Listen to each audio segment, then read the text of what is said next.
Hi friends, இன்றைக்கி நம்ம சேனலில் குக்கர் வச்சு ப்ரௌனி கேக் எப்படி பண்ணுறது அப்படின்றத பார்க்க போகிறோம். அதுக்கு தேவையான பொருள் என்னென்ன அப்படின்றத பார்த்துடலாம். Choco chips, cocoa powder, maida, egg, sugar, unsalted butter, vanilla essence, oil, salt, nuts. வீடியோக்குள்ளே போகிறதுக்கு முன்னாடி நம்ம சேனலை சப்ஸ்கிரைப் பண்ணலைன்னா சப்ஸ்கிரைப் பண்ணிக்கோங்க. ப்ரௌனி கேக் பண்ணுறதுக்கு ஃபஸ்ட்டு பட்டரை மெல்ட் பண்ணி எடுத்து வச்சுக்கலாம். மீடியம் ஃப்ளேம்லேயே வச்சு மெல்ட் பண்ணி எடுத்துக்கலாம். எடுத்து வச்சுருக்க சாக்கோ சிப்ஸ் கூட பட்டரை ஆட் பண்ணி நல்லா மிக்ஸ் பண்ணி எடுத்து வச்சுக்கலாம். அடுத்து ஒரு பவுலில் 3 முட்டை எடுத்து நல்லா பீட் பண்ணி எடுத்து வச்சுக்கலாம். நல்லா பீட் பண்ணதுக்கப்புறம் இதில் சுகர் ஆட் பண்ணிக்கலாம்.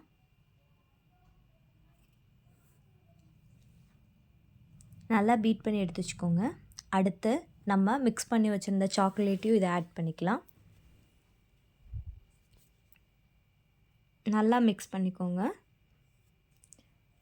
அடுத்து இது கூட ஆயிலையும் ஆட் பண்ணிக்கலாம். அடுத்து வெண்ணிலா எசன்ஸ்,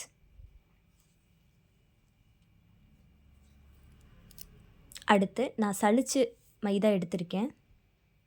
அதுக்கப்புறம் கொக்கோ பவுடர், சால்ட் ஆட் பண்ண வேண்டிய எல்லா பொருளும் ஆட் பண்ணியாச்சு. இதுக்கப்புறம் நல்லா மிக்ஸ் பண்ணி எடுத்து வச்சுக்கலாம். அடுத்து மோல்டில் பட்டர் ஷீட் போட்டு வச்சுருக்கேன். அதில் நம்ம மிக்ஸ் பண்ணி வச்சுருந்ததை ஆட் பண்ணிவிட்டு நட்ஸை நம்ம மேலே தூவி விட்டுக்கலாம். இப்போது குக்கரை நான் ப்ரீ ஹீட் பண்ணி வச்சுருக்கேன். குக்கர் பெல்ட்டும் விசிலும் போடாமல் 45 நிமிஷம் மீடியம் ஃப்ளேமில் வச்சு பேக் பண்ணி எடுத்தோம் அப்படின்னா நமக்கு ப்ரௌனி கேக் ரெடி. இந்த வீடியோ உங்களுக்கு பிடிச்சிருந்துச்சுன்னா லைக் பண்ணுங்கள், ஷேர் பண்ணுங்கள், மறக்காமல் வீட்டில் செஞ்சு பார்த்துட்டு கமெண்ட் பண்ணுங்கள், சப்ஸ்கிரைப் பண்ணுங்கள். ப்ரௌனி கூட வெண்ணிலா ஃப்ளேவர் ஆட் பண்ணி சாப்பிடும்போது இன்னும் டேஸ்ட் அதிகமாக கிடைக்கும். தேங்க்யூ ஃபார் வாட்சிங்.